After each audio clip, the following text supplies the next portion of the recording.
నెల్లూరు జిల్లాలోని 5వ division SVR park 14వ డివిజన్ మాగుంట సుబ్బరామిరెడ్డి ఉద్యానవనంలో జిమ్ ఎక్విప్మెంట్ ను మంత్రి నారాయణ ప్రారంభించారు. అనంతరం ఆయన మాట్లాడుతూ నెల్లూరును క్లీన్ సిటీగా మారుస్తామని అన్నారు. ప్రజల ఆరోగ్యాన్ని ప్రోత్సహిస్తూ నెల్లూరు పార్కుల్లో జిమ్ ఎక్విప్మెంట్ ఏర్పాటు చేస్తామని తెలిపారు. నగరంలోని 54 డివిజన్లలో అన్ని పార్కుల్లో జిమ్ ఎక్విప్మెంట్ ఏర్పాటుకు చర్యలు తీసుకున్నామన్నారు. అన్ని పార్కుల్లో మౌలిక వసతులు కల్పించి అందరికీ అందుబాటులోకి తీసుకువస్తామని అన్నారు.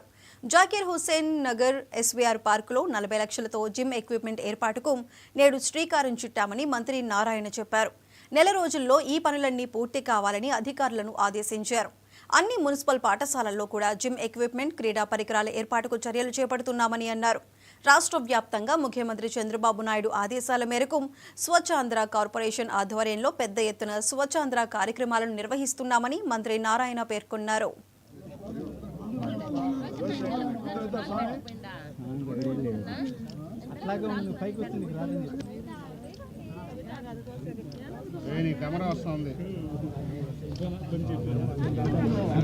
ఓకేనా?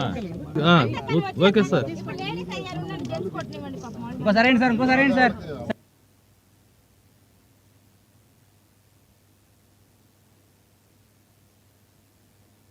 2014-19 అయితే దాదాపు 100 పార్కులు యాక్చువల్గా పునరుద్ధరించాలని, ఎక్కడైతే పార్కులకి లేఅవుట్లో స్థలాలు వదిలారో ప్రతి లేఅవుట్ని బయటకు తీయమని ఆ రోజు అధికారులకు ఆదేశించాను. ఆ విధంగా దాదాపు మెజారిటీ పార్కులను యాక్చువల్గా చేశారు.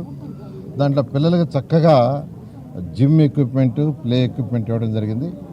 అయితే గత 5 సంవత్సరాల్లో గత ప్రభుత్వం, వైఎస్ఆర్సీపీ ప్రభుత్వం దీన్ని నిర్వీర్యం చేసింది. పిల్లలు చక్కగా ఆడుకుంటారు. అసలు ఇప్పుడు పోయి ఆ ఎక్విప్మెంట్ మీద ఎక్కితే అవన్నీ విరిగిపోయేటట్టుగా ఉన్నాయి, అన్నీ రాసుకుంటున్నాయి, మూవ్ కావట్లా. నిజంగా ఎంత దారుణం, ఎంత పక్కన